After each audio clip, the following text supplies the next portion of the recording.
Hello everyone and welcome to Helmod. This is Otaku Showboat, and today a kitty has arrived. Hello Ollie. Welcome to my tutorial video about Helmod. We're gonna be talking about Helmod. Just a quick disclaimer. Going into this. First off, it is not going to be a completely comprehensive video going over literally all of the things in regards to Helmod. Helmod is a very, very powerful, but also slightly buggy factory planning tool. And hopefully, as we go through this video, talking about the somewhat confusing UI, helping you get track of what the things do in this UI, uh, you'll come to appreciate just how nice of a tool this is, especially when playing in modded versions of Factorio, such as this particular modded version of Factorio, which, of course, is the Pyanodons mods suite. Not just the Pyanodons mod suite, but the PyBlock mod suite. Yes, today we are on my stream map. This is the current, as of this video, streamed version of my PyBlock series. Yes, this is PyBlock. This is the PyBlock series. So, Helmod. The reason why I wanted to use Pyanodons mods in particular to show a lot of the features of Helmod is because it's a very complex mod set and it's very good at showing the strengths and weaknesses of Helmod. This particular mod suite, or the Py suite. So the very first thing, what are we looking at right now? What is this? So this is the main Helmod screen. If you're on the regular game, you can push I on your keyboard to bring up Helmod. Alternatively, U will also bring up Helmod. And there's a little calculator button up in the top left corner of your screen that will also bring up Helmod. You will be presented at the beginning with none of these icons here. Each one of these is what's known as a production line. It is a production line that we have here. Helmod works as a series of production lines, and each line contains several blocks. So you have production blocks within your production line. And there's a few things to note about production lines and production blocks. The benefit of a production line, there's two main things you can do with them that I can think of off the top of my head. One is this scenario that I have displayed here, where you have a main product with several inputs, and each of those inputs has some sort of a separate set of chain of inputs that it requires, and you're trying to organize each separate input to that final product with their own input lines. And in this case, there's some items that have a shared input, such as the fiberboard and the sulfuric acid down here at the tail end of these last two items.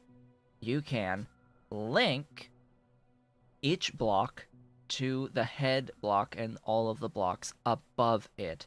So, for instance, we have fiberboard at 6.67 and 1.6 here. If I link this fiberboard down here at the bottom, it will give me the exact amount of output of fiberboard and the requisite inputs for that amount of fiberboard. That is the addition of these two previous blocks. Now, also, as I have a cat right behind my head, also, it allows you to unlink. In this case, I have these particular last two steps here unlinked because I am overproducing for other things that I'm going to be using it for in my factory.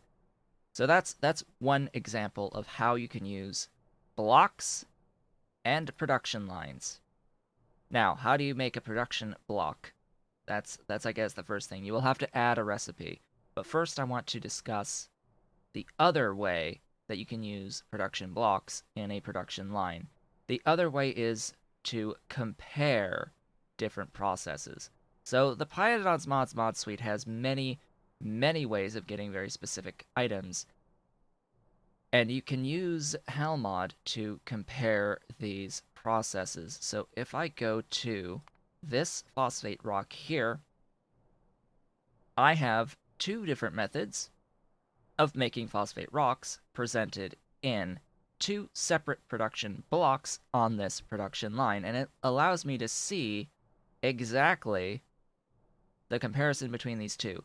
So we can see that in this top line, it's going to use 63.3 megawatts of power to make 5 phosphate rocks per second, and it's going to use all of these things as input to do so. And it will take 528 buildings to do so. As opposed to this method, down below, as I have another kitty making noise. Hello? Could you get out from underneath my desk, please? Hello? Yes, I see you. This other method takes only 47.9 megawatts of power to make that 5 phosphate rocks, and it has some extra stuff that it makes with it. And it takes those things as inputs in only 309 total buildings to do that. Hello? What are you up to? What are you up to? Kittens? So in this particular method, I have the entire chain of events of things that I need to do in order to get into phosphate rocks. Not quite absolutely everything, because we see here I need stone, and I would need to put in infrastructure to get the stone, so it's not a complete picture of everything what I need, but it fits my purposes for the point of my comparison between these two separate processes. We can see here there are other inputs that we could further break down all the way until we end up with water for both of these, but the idea was I've broken it down enough to show a comparison between the two processes to see how this bottom process, in this case atomizing wood, tree seeds, into phosphate rocks versus atomizing meat into phosphate rocks, we can see the wood is better in this case. Overall, still a lot of building, still a lot of power, but in comparison, the bottom one's better. So that's the other way you can use the production blocks and production lines. How do we make the production blocks? Let's get into that. Well, you'll have to add a recipe to do that. You add a recipe, and you can do that by pushing that little wrench, the little wrench icon up at the top. You have several little icons that you can push for each production line. You have the line, you have the resources that are in that line, you have the summary of like all the different buildings that you need and modules that you'll need in here. Hello, here's Kitten the Second, Dolly Kitten the Second, who has arrived as well and is making noises. And you have like different statistical type things. I personally don't bother looking at anything other than the production line. Hello, goodbye, etc. Kittens just don't start fighting each other next to me on the desk. That would be great. From here, you have the add recipe. You also have add technology. I would not really. I don't use this. Like that. Just no. I don't tend to use this particular feature. Select energy. Yeah, I don't tend to use these specific features. They're there. I'm not really going to cover them all too awfully much. What I'll cover is the recipe selector. The recipe selector is also a pretty powerful tool, and you need to be very, very careful about how you use it. So say, for example, in this new production line, I would like to get vanadium pentoxide. I'm going to search for vanadium, and we're going to get a whole bunch of recipes. Note that we are filtering by product here, and that the thing that we search for will contain the word vanadium. We are also showing disabled recipes as well as hidden recipes. Why? Because this is actually going to show us what we don't have the tech for yet. Like, for example, if I search for meat, this will show every single recipe for meat that exists in the pie suite in my current mod setup. Every single thing that has meat. By default, if you have show disabled and show hidden unticked, well, it's only going to show you what you have. It's only going to show you what you have access to. That may come in handy to help declutter a massive list of stuff, but I prefer seeing absolutely everything so that I can make comparisons going down the line.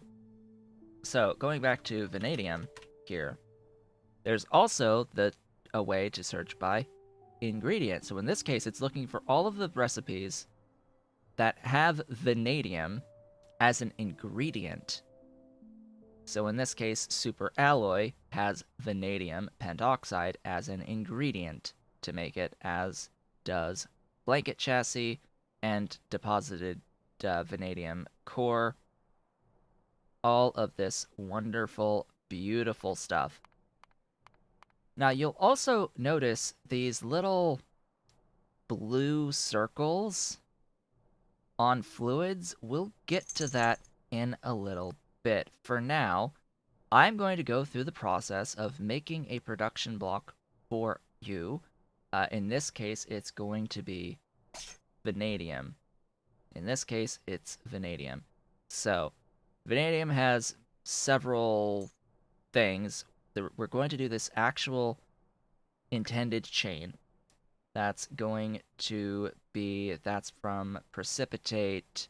The precipitate is there from 5, 5 from 4, 4 from acid solution, and from there it's, yes, the acid strip solution. That's the next step. The organic vanidates will be there. Concentrate from there. Vanidates from there. The solution is a loop, by the way. The red solution is a bit of a loop. Would you not? Oh my.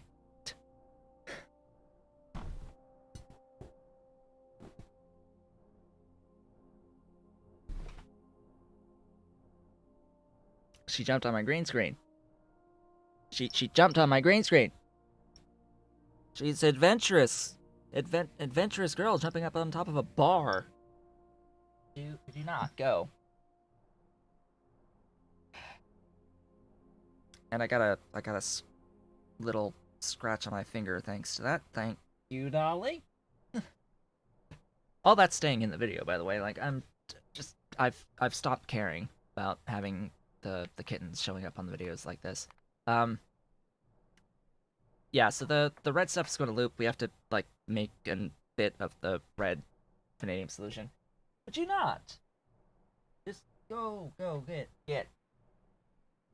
This stuff from this stuff, this stuff from this stuff, this stuff from this stuff, and this stuff, of course, from this stuff. And this stuff is being made from that stuff, from that stuff. We'll stop at the arthropod blood because that's a little bit more complex to get into it. For all intents and purposes, this is the vanadium chain. Now, we have zeros. We have zeros for everything.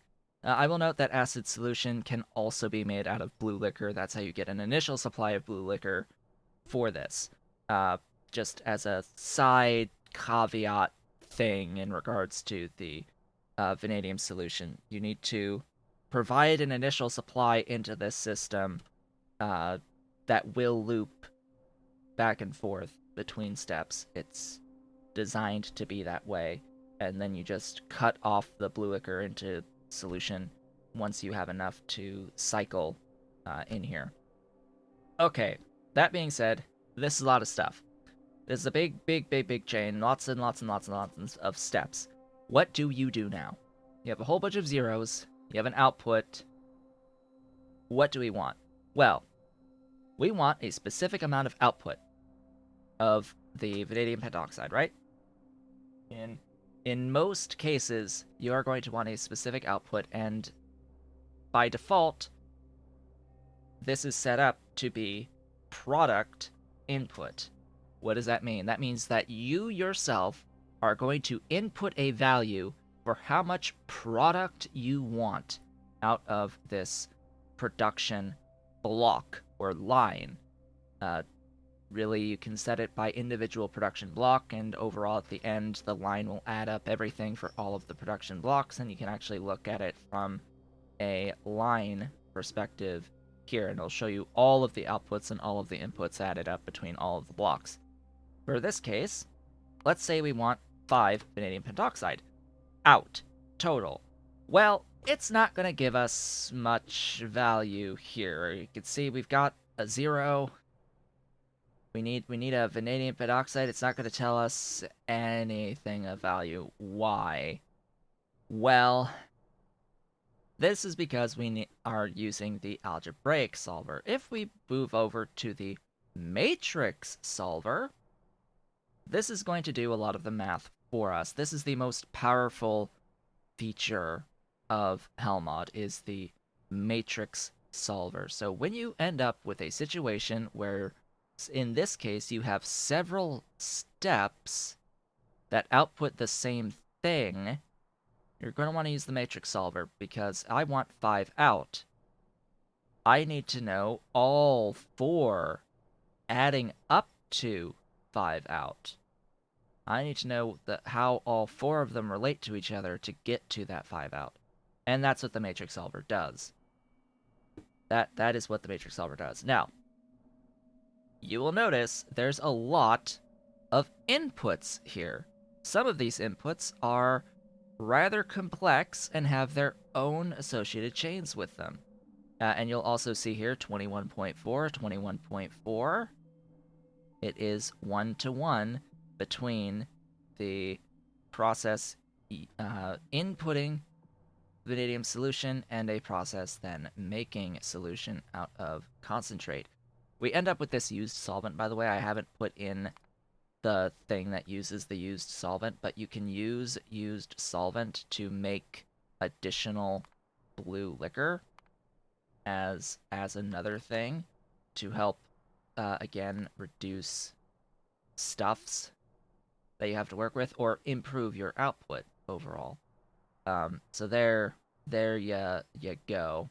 There you go. We've got more stuff, and we have, I believe, reduced. Let's get rid of that. We see 76.44. We put this process in to make the blue liquor out of the used solvent, and we have now reduced the amount of the arthropod blood that we need in to get our 5 out. So that is the complete, absolutely complete chain here, as far as we're aware, for the actual main ingredients and processes of this. However, we need this stuff called sodium chlorate. Sodium chlorate requires salt. However you want to get salt, you can break this down. Just clicking on an ingredient. Clicking on an ingredient brings up the recipe selector, and it has it set to filter by product. That is a left click. If you right click on an ingredient in Helmod, it will bring up the filter by ingredient recipe selector. That is very key. And if you left click on a product, it will give you the filter by ingredient. And if you right click on a product, it will still give you the filter by ingredient. So do keep in mind, when you're clicking on filtering by products, it will always bring up that product as an ingredient in additional recipes. But on ingredients, you can right-click to filter by ingredients and left-click to filter by products. Just Little things to keep in mind with Helmod. So, there is a very specific reason I am doing this showcase of Helmod with the vanadium chain, and that is because in the past I have had a little bit of an issue that I will show you how to take care of here. So, Helmod is not perfect. The matrix solver is not perfect. Acid strip solution, there could be issues. There could be issues here as we start breaking things down a little bit further. We need that. We need industrial solvent. We also need oleochemicals through whatever method you want to use to get into the oleochemicals. We also need the hydrogen peroxide. Ooh, hello, hydrogen peroxide with its anthraquinone. And then the liquid nitrogen that we can see here, and the gasoline out of, let's say, that stuff, out of that stuff, out of that stuff right there. Now, it's not actually, of course, it's not actually going to do it and when I'm recording this video, but there has been issues. Let's see if I can force it to happen. See, there's you out of you. What am I not breaking down? That is a great question. What am I not actually breaking down? The activated carbon and sulfuric acid. I'm not breaking down sulfuric acid yet. There's that. So, matrix solver, the order is not supposed to matter whatsoever. And you can see like these red backgrounds in the matrix solver. That's rounding. That's primarily just rounding of stuff and order of production issues in the production block. It doesn't matter. It doesn't ultimately matter. Like we can see here, oh, we've got 46.71 oleochemicals with a red background in here. Well, as it turns out, there is a slight issue. Why? Helmod does not have any indication of temperature on Steam. Helmod does not truly take into account temperature, I believe. Not in, not in the actual things. It'll say what the temperature is. For example, down here, this is making 594.5 steam at 60C. This is taking in 165 degrees C steam as an ingredient for sodium chlorate. However, Helmod is still using this steam to feed that and to feed that 165. You see what it's doing here with the matrix solver? There's an issue that I see right now. There's an issue. It's trying to use steam that isn't at the right temperature. Same with this. It's adding this up to use in the rest of the chain. It's also forcing that production of steam. We don't want that. What we want is actual 165 degree steam. And this is where I can now talk about the things with the little circle. The little circle, the resource recipe icon. If I click that button and add it into the list, initially it's not going to do anything, but if I move it up towards the top, / after where steam is required, because Matrix Solver totally doesn't care about actual order, right? Well, it does, in this case, matter what order your recipes are in. It absolutely matters.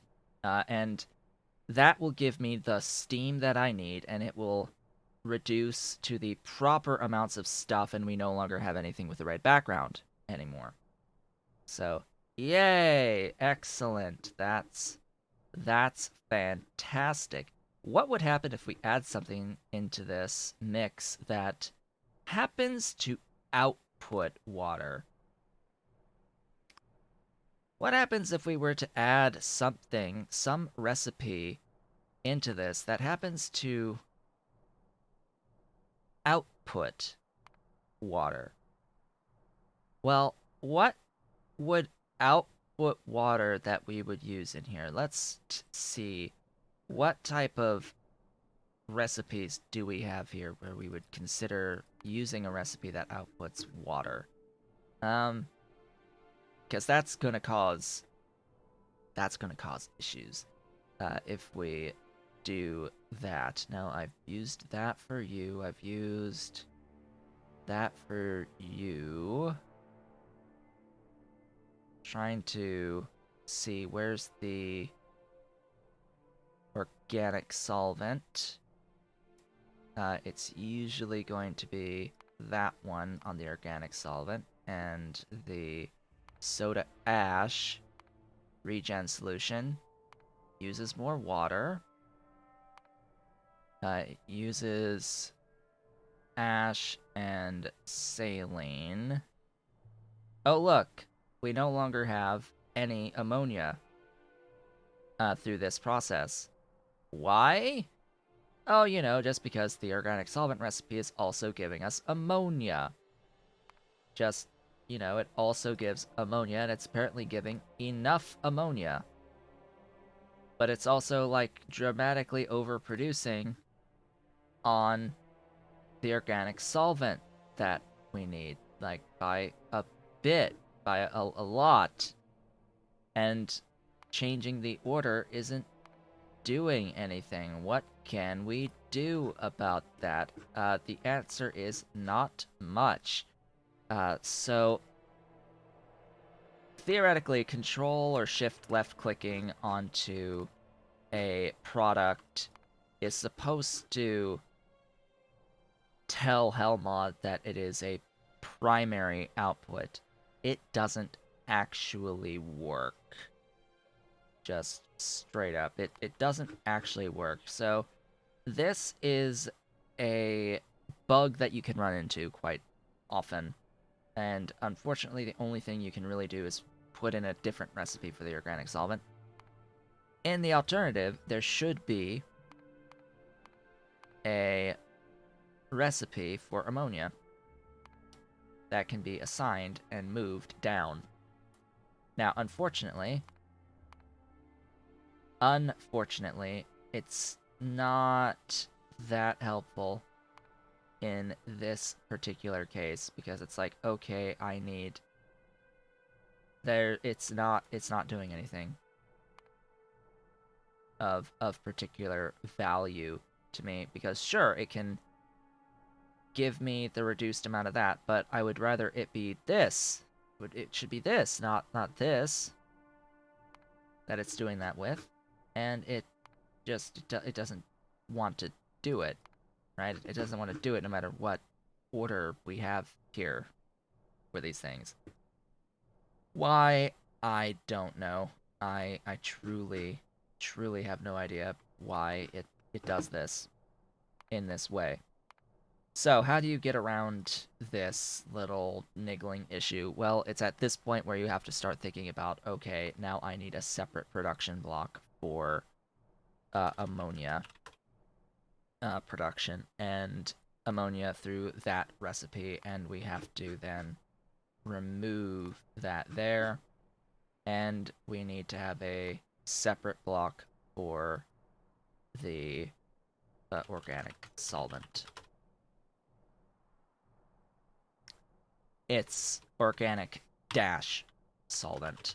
Just to be very clear, this is very specific about what it wants and needs for the names. And I can get rid of that there, and this is first, and this is second, and now it gives me the proper values.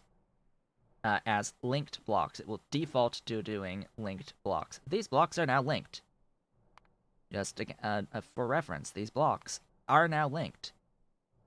They are good. They are fantastic.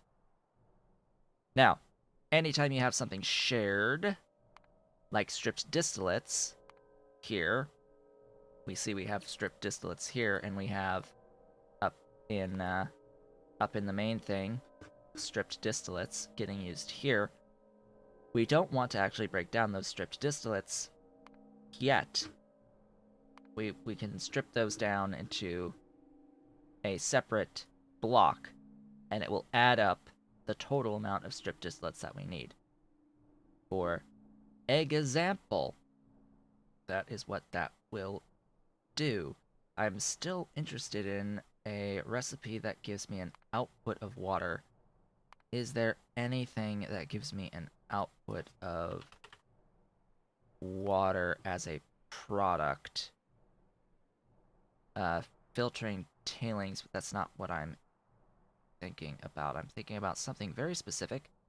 If you give me a moment. Tailings into coal water slurry fuel. That would be for benzene. Okay, so I need aromatics. That, I think, is going to be a good example. That is a good example here. If I choose aromatics out of that benzene recipe, and then I do the coal water slurry fuel that makes water from tailings. So this outputs water, and now we've got problems. See, now we have problems. It doesn't like that we've got something with water in it. Helmod can do one of two things when it encounters such issues as this. One, it can put a whole bunch of stuff down to 0, or it can put a whole bunch of really, really, really large numbers, like trillions, several trillions is what it can put in as values for numbers on ingredients and products, and it just completely freaks out. It is completely freaking out right now because I have something that has water out as well as a whole bunch of stuff that has water in. It does not like that in the slightest. You see, I get rid of it, everything is fine, everything is great again. But as soon as I put that tailings there, you end up with problems. Why? Because this is outputting tailings at the very end of this process. The very last step outputs tailings, and it completely screws up the math because it's trying to use the tailings to make the coal water slurry fuel and the water, and it just, the math doesn't add up to be able to complete this chain. It just doesn't know what to do. So what we can do is we can add in again the thingy for the tailings at the very end. But what's going to happen by doing that, as a kitten returns, what will happen by doing that is now the game, instead of trying to give me enough coal water slurry fuel, it's trying to give me all of the water that I need in the entire process. As Ollie brings a bottle cap to the back of my chair, and I think he dropped it. So how do you take care of this? Well, you then need a water. You then need water. Not dirty water, you need water as a product here. This water. I just closed the whole thing. You need water. And now you have the water being provided through pumps for what's needed. You now have the tailings getting voided and used in excess, just placeholder fluid basically, in this case, just a placeholder fluid for putting for the math to work out. It's all for the math to work out, and we can see we end up with an extra 311.4 water at the end, but the math should be fine. And the reason for that is the steam here. The steam location in the line is really high, and it's after all this other stuff, so it's like, I don't know what to do about the display of this water. So it's saying that I have water out. When I don't actually have water out, and it's just a red background. So in this case, I know everything is correct. I know that I'm using all my water. I can ignore this red background item on the output. That's what that means. So now we have an actual production block, example production block, of the entire vanadium chain without any issues. And I do hope that going through this and showing the issues that can crop up, as well as how to fix them, has helped you in understanding how Helmod works in some way, shape, or form. Because this is like the most practical of advice I can give on the use of Helmod, and just how to get around some of the problems that can occur with Helmod. And believe me, there's lots of problems that can occur with Helmod. With all of that said, this is just an example. What would I actually do here? What would I actually have on here? Well, what I would have is a completely separate production line for the hydrogen peroxide. That's step one, is that the hydrogen peroxide and the industrial solvent and all of that stuff, even the organic solvent down here, even this, there is a wonderful button called the remove production block button. Just deletes the entire production block for you at the end. All of that is going to be done through separate processes entirely. So even though we've gone through and done this exercise of breaking all of these side products down, they wouldn't exist in this chain anyway, because this chain is exclusively going to be the stuff that I need for this. Even the sodium chlorate I don't need for this. I don't need the sodium chlorate. What I do want, however, is the acid strip solution. Why? Because the acid strip solution is only ever used in this vanadium processing chain. How do I know that? Because I can filter by ingredient and see that it's only actually used as this recipe to make the pregnant divanadium pentoxide acid solution, and then various voiding and barreling, and that's it.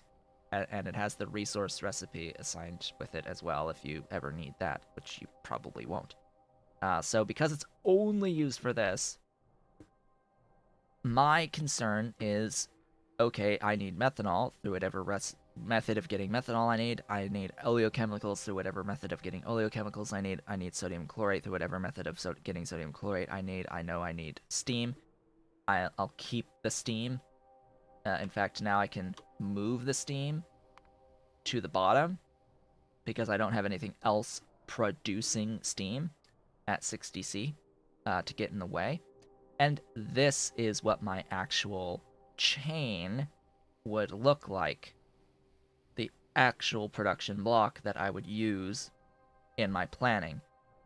Because I would have completely separate production lines for very specific things in this list, like the industrial solvent and the hydrogen peroxide.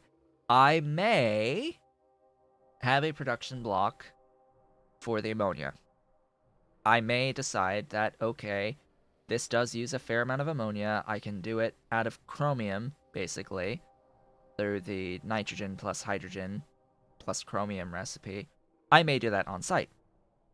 But I'm not doing sulfuric acid on site. I'm not going to be doing the methanol on site, most likely. I'm not going to be doing the hydrogen peroxide on site, most likely, nor the activated carbon on site. I need tailings dust as well. Let's see. There's tailings dust. I think this is one that uses. Yeah, this can cause some math issues. Because tailings dust is out of tailings as a primary source. You can get a whole bunch out of the stone tar recipe, but yeah, this also causes some math problems. This also causes math problems, so you need to put in the the tailings thingy to get the proper values of stuff that you need. And then if you're, of course, doing that benzene based recipe for the aromatics that was in here. Yeah, I want to actually show that because I want to know myself if that's actually the case. What was the thing that added the aromatics again? I've completely forgotten. What was the thing that added the aromatics? The outside input. It was something. I know that's being supremely specific. That was something, and it was the anthra. Yeah, it was the anthraquinone. And I had done the benzene from you. Yeah, so if I don't have this, yeah, they've got a whole bunch of zeros. That's what we end up with, is a whole bunch of zeros. That's not very nice. Great. Yeah, so this is what can end up happening. Yeah. Isn't Helmod great? Isn't Helmod great? So you need to have the tailings. You always have to pay attention to the and I need the water. Excuse me. Where's the product? That just to try to have that on there. I don't think anything. So I get enough water. This actually makes enough water to do the stuff. So even though I have this, it is supposed to be zeroed. It is meant to be zeroed. Yes. Yes. We can add in other methods of getting tailings as well to get into the actual tailings dust, but this just helps to keep the math straight when I'm trying to not think about how I'm getting the tailings in the first place. So there's enough talk about all of that.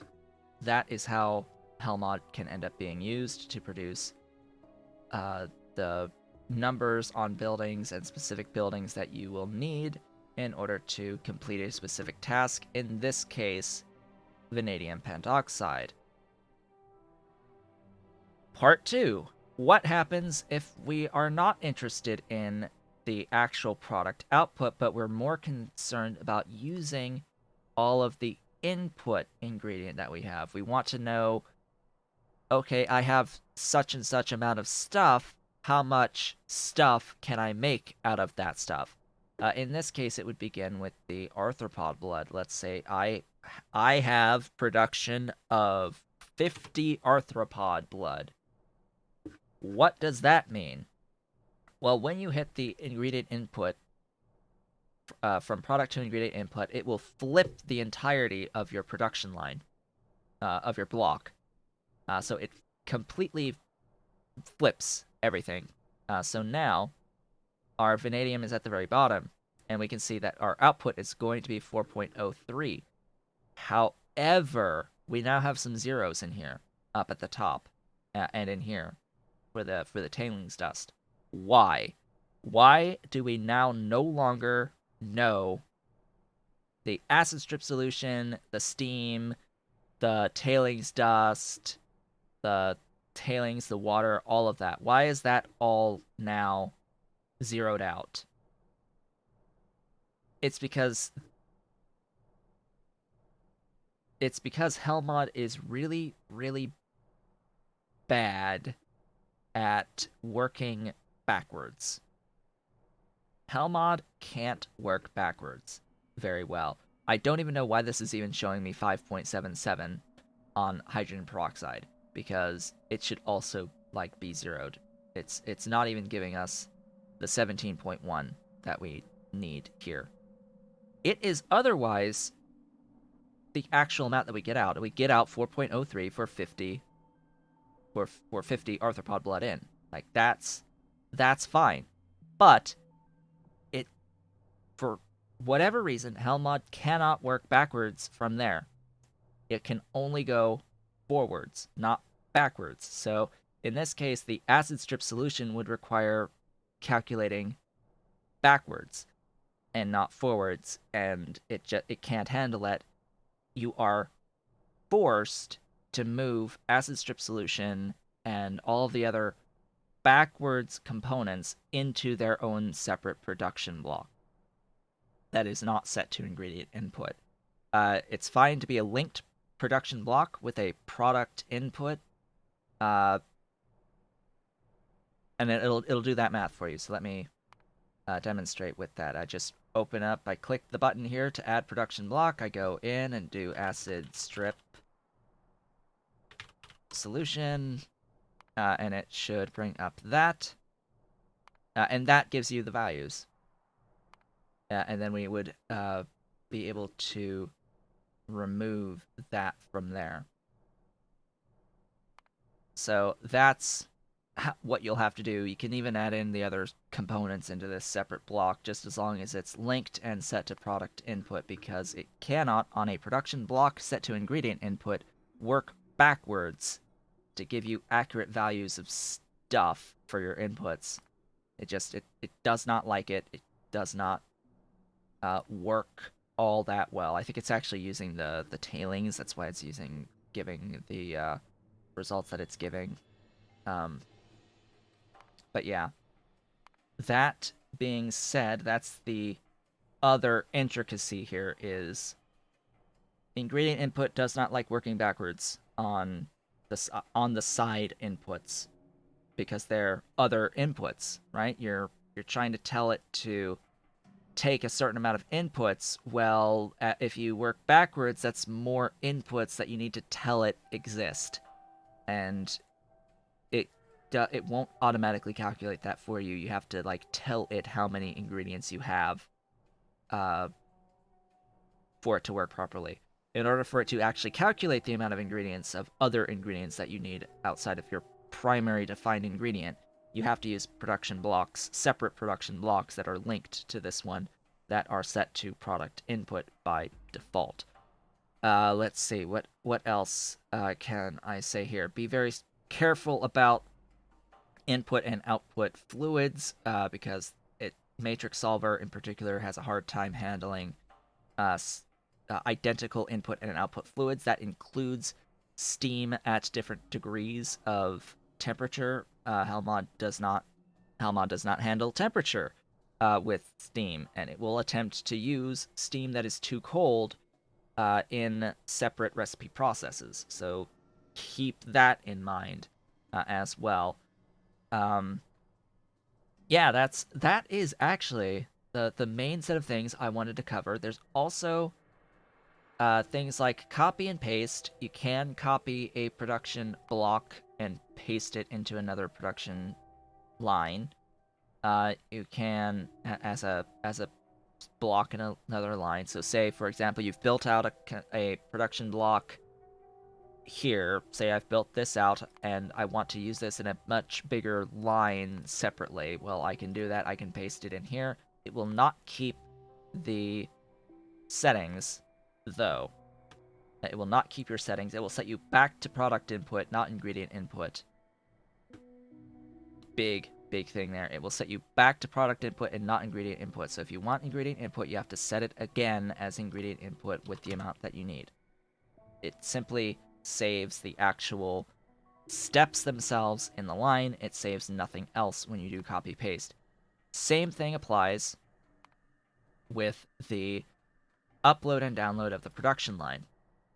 you can absolutely share the production lines that you create in Helmod with others through this string setup here. It is the part of the base game mechanic to be able to generate these types of strings, and mods do use that for their advantage, including Helmod, so you can actually share Helmod production lines through the power of uploading and then downloading the production block. Do note that if you download a production line, you do not need to actually just make a new production line on here before bringing in the new thing. When you download a new production line, it automatically gets put into a separate new production line for you. However, if you are copy and pasting, if you copy and then say over here we have this, if we then paste, it will double, it will append your paste. It will not replace anything that exists in your current production block. If you paste something in, it completely appends to that.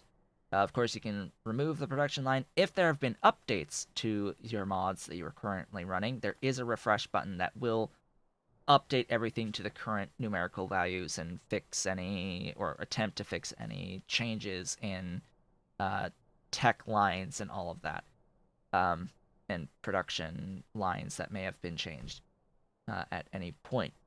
From there, there's also preferences that you can go into. You can set default level of factories. You can set number formats in here. The only other major features to talk about involve modules. So in particular with Pi Alien Life, you have buildings that require modules, and this is a good way for me to get into this next topic, which is the edit recipe screen when you click on the buildings. So when you click on a building in Helmod, you can get you have the ability to change the mark level of the building to whatever you want, and you can even default that mark level for the building for everything else that you use in Helmod. You can apply this default to all of this building, of this category, as well as apply with the current module priority. This is very useful for the Pi suite with Pi Alien Life in particular, because these buildings use a lot of modules. And as you go on, they use even more modules. So if you go in here normally and you look for the module that you want to add and you simply left click on it, it will only add one module. A more recent feature of Helmod is now if you can hold Control and click on a module, it will fill the entirety of the module slots with that module. That is incredibly useful on machines that, for example, have, a lot of module slots, like in Pi Alien Life, in this case, 88 module slots on the Mark IV Phalagi plantation. Yeah, it helps a lot being able to do that. It does have a thing that you can do with beacons. I personally have not done much with this, but just know that it's a thing that exists, that you can just set beacon modules and such, and see the effects of that, but I don't tend to trust Helmod as much with this beacon mechanic. It's a little... It's hard to be able to set it to be, or to, in practice, match what you set things to in Helmod with beacons, because you are space limited. Not everything's going to have the same amount of coverage of beacons, etc., etc. Meow. Meow. Yes, I hear. I hear the dolly. We've reached the end of this incredibly long video on Helmod, talking about Helmod. That's what I really wanted to say about this edit recipe screen in particular. Now, there is another thing that you could do with the active modules, just to point out there is this module priority thing that exists here that you can actually be like, hey, give me a bajillions! Give me bajillions of Relesia. And then you can, like, the next Relesia plantation. Oh, God, what the hell just happened? What? Stuffs. Okay, cat. I got ollied. And now a whole bunch of stuff is now highlighted. Hello? How does one get out of this? I don't even. I'm pushing buttons. Well, that ended well. With that, folks, I would like to thank you all for watching. This has been Otaku Showboat. If you have enjoyed this complete wreckage of a tutorial video about Helmod, please be sure to do all the social stuff below the video. You can, of course, follow me on Twitch at twitch.tv/otakushowboat, and you can support me at patreon.com/otakushowboat. I will, of course, be back with more tutorials going forward. I will see you all then.